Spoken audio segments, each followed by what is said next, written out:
Hey, this is Dean here. So we got I'm just going to put together a couple quick videos here. They're just resources for people that I'm working with. I'm teaching them some stuff, and it's straightforward stuff. It's beginner stuff, but it's my view to it, and so it's unique in that way. And everyone's got a different take on it. But this is just some country stuff at G and a C. Student of mine was listening to was interested in, so I'm dropping this video so you can see it, follow it up, and enjoy it. That's the most important thing. I'm going to drop a G chord here. Going to give an alternating country pattern or folk patterns.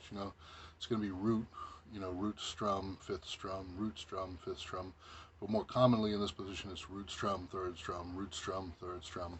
I'll show both alternatives of that. I'm going to go into a C chord, which is right below the G. C chord is nice because when you have a G chord fretted, which I'll explain in a second, drop it down to the C. It's a nice easy drop from G to C. You're just taking the same two fingers on top, bring them each down one string and into the C. You just got to drop down your high C on the B string, the second string, and then you're into G and a C. So we can fool around with these a little bit. Then I'm going to show a hammer-on bit, which is the hammer-on is quite simply you strike once over here, strum on this hand, and this hand you drop the finger, and it makes that sound. You can pick it as an alternate, you go,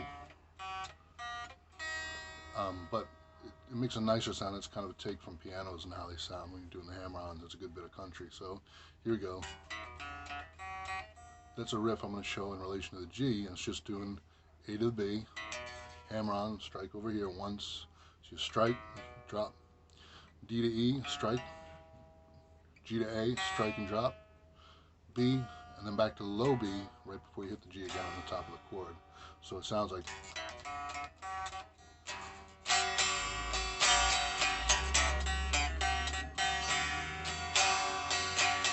Nice thing about a G chord is that in G major you get a lot of nice notes you can hit that are right there, the open notes that ring out and sustain more than the other ones, so it's a good place to fool around. And then the next chord's a C. Similar hammer-on pattern, but a little more going.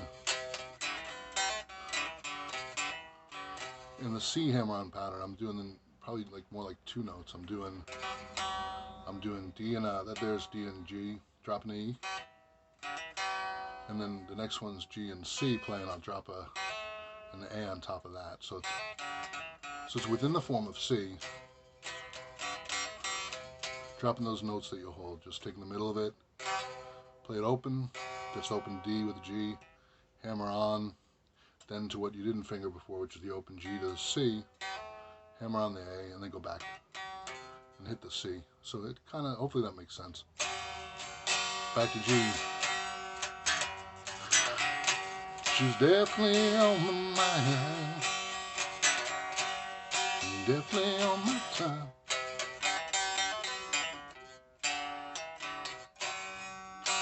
Just fooling around there. Alright, so let's get into it. G chord, real simple. You have on the high string and the low string both tuned to an E. Third fret, drop your second and your third finger. Alright, so it's a high E and a low E. High E is the thinner string, rings at a higher pitch. Low E is the more bassy one. And then right below the G there's an A if you play it open and you tune correctly, which we'll cover in another thing. And the G is hammered on right below G, correction, G, A to a B. Hammer that on.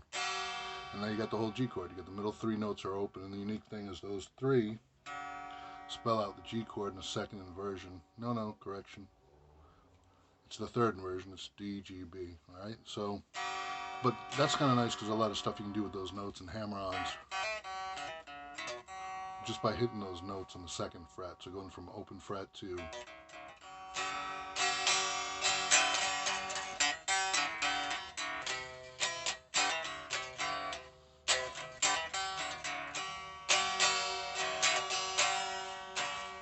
into a D, C,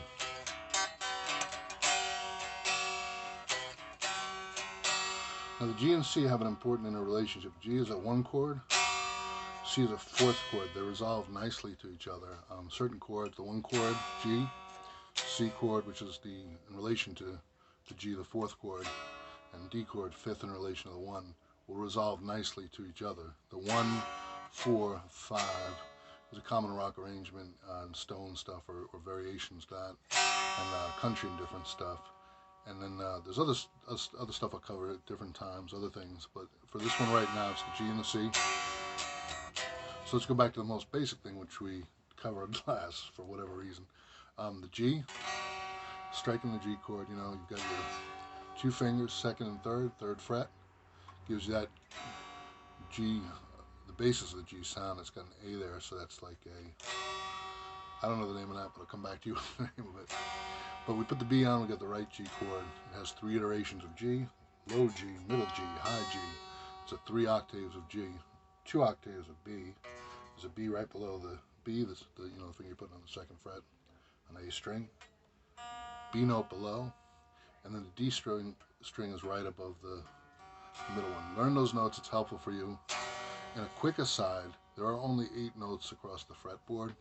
So once you memorize those whole steps, there are 2 relationships, basically an E to an F and a B to a C, are half steps. The rest of it being whole steps, which is interpreted to mean 1, 2 frets. Okay, half step is 1, that to that. Whole step is going 1, 2 up. All right, very good. So that's that for there. In the G, let's just return to this. G chords here, fingered as we described before. And I want you to go 1 on the bass note, strum, 2 on the D, strum, 1, strum, 5, strum, 1, strum, 5, strum, representing the notes and their relationship. So 1 is the root G, 5 is D, 1 strum, 5 strum. The other alternation is 1 strum, 3 strum, which is G and a B. So you're going G, 1, 2, 3, 4, 1 and 2. Not a good count. 2, 3, 4, 1, 2, 3, 4, 1, 2, 3, 4, 1, 2, 3, 4. Nice smooth count on the C, on the G, sorry. Move into the C.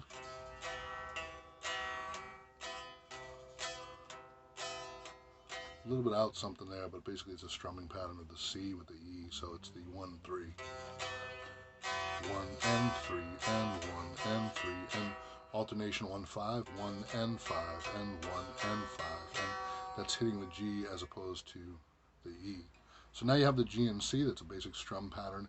I just wanted to get this much down because sometimes it's good to see it and hear it again. People step away from a lesson when you hear something and you don't quite remember it. Hopefully this, kindles the memory, and it's a combination of reading on paper, just practicing and memorizing and experimenting a little. Don't be afraid to play. A lot of times when people first start playing, getting a full strum, they're afraid they might hurt the guitar. Trust me, you won't hurt it.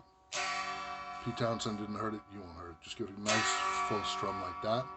Be aware that there's kind of 3 locations that you pick. You pick down here by the bridge and you get more of a, I don't know how to describe it, but it's more of a twangy sound. Go to the middle.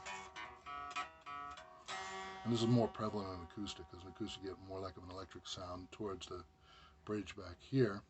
And as you go towards the nut on this end here, what you get is a different sound. It's kind of more full sound and then softer sound in the neck. All of these are options, they're playing approaches. So as you get going, the way you play makes a lot of difference. The way you hold the note, the strength of the hand to hit it are all parts of your style. But give it time to evolve. Just get the little stuff down. If you're just beginning, your fingers are hurting, you have to get into like 10, 15, maybe 30 minutes a day. The first year is the hardest year. It's probably where the most people quit playing. But if you push through, you're going to make it. And it's the people that continue, put the time in, and probably make it a little fun too, I think. Make it fun by playing along with your favorite music. So figure out some songs in G, take this G chord and C chord, and look for chords with G and C and play it along with it. You're going to have to make sure you're in tune. So the last bit of this lesson here, get a tuner when you're beginning. It's very helpful because you can learn that way. But the basic way is there's a rule that you tune to the 5s over here. So you get your E tuned up, right? You can tune to an E. If you don't know where an E is, put Satisfaction on YouTube, and you'll be tuning to the Rolling Stones playing an E, because it'll be going. You'll know you're an E, and at that point your E's tuned up. You can take the E on the 5th fret and put your finger on the E on the 5th fret. That becomes an A. Tune the note below it. That's an A. Next one is A. Finger on the 5th fret. You're putting on the A string, the 5th fret, it's a D, so you're tuning to the D below it. Next up, D string. Put your finger down. Same thing. 5th fret. That gives you a G to a G. Should be okay. So D string to 5th fret represents a G, and you're tuning the G from there to the G below it. Now there's the one exception, is that when you're getting onto the 3rd string, you're on the G string, because the way a guitar is tuned, you drop down to the 4th fret and you tune the B to the B. This is a B on the G string at the 4th fret, and it tunes the 5th, well, the 2nd highest string down here, which is the B. So you got those. Then you go back once that's tuned up, back to that point there, which is an E note. The next note is the B and the 5th fret, B and an E. Tuning the E, cross check the bottom and the high one because they are the same. So okay, more or less it's a little bit out, but on that one, more or less it's an E to an E, and then you go hit your chord. It should sound pretty much like that, and then just play. You drop some hammer-ons over the form of the G, which means nothing more than strike once, hit once over here, right? So you strike once to get the sound, and you hit over here pretty soon afterwards, but in a rhythmic fashion. 1 and 2 and 3, so 1 and 2 and 3 and 1, and 2 and 3 and 1, and 2 and 3 and 1. There's a lot of fun things you can do with the G and a C chord there. And then to turn it around, G, B, C, and C, G, and just start again. Yep, into the C.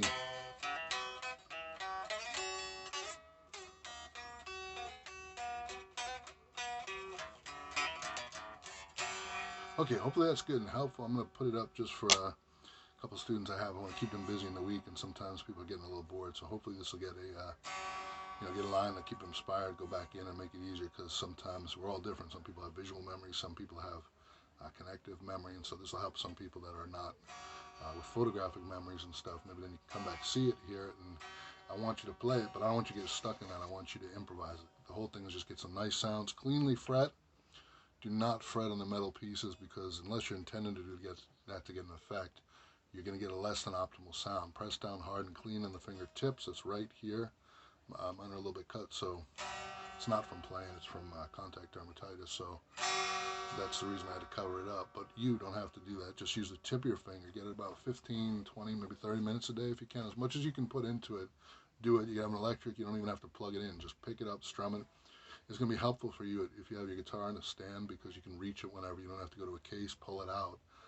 But then again, you do want to protect it from the elements, so you don't want to leave it out too much. Think about it as it works for you. Perhaps on a weekend when you're going to be around, you want to play some, or in the evening when you're going to watch TV. I mean, lots of people just practice strumming, watching shows, and just working on the fingers, because it's a little bit uncomfortable when you first start. And you can do two things at once, and your fingers are building muscle memory, building strength. I recommend as you play chords, you name the notes you're playing. G, B, D, G, B, E, G. Sorry there. So G, B, D, G, B, G. If you do it that way, you're going to remember. You don't have to do that all the time, but in the beginning you want association between what your fingers are doing, between what you're thinking, between your strumming, and naming what you're doing is helpful. I'm going to stop this video now. I think it's reasonable. It's about 13 minutes, it's a long time, but does cover stuff which is both pretty beginner in level and also a little bit more advanced. I'm now going to move into little scales and warm-ups and stuff that I think are important.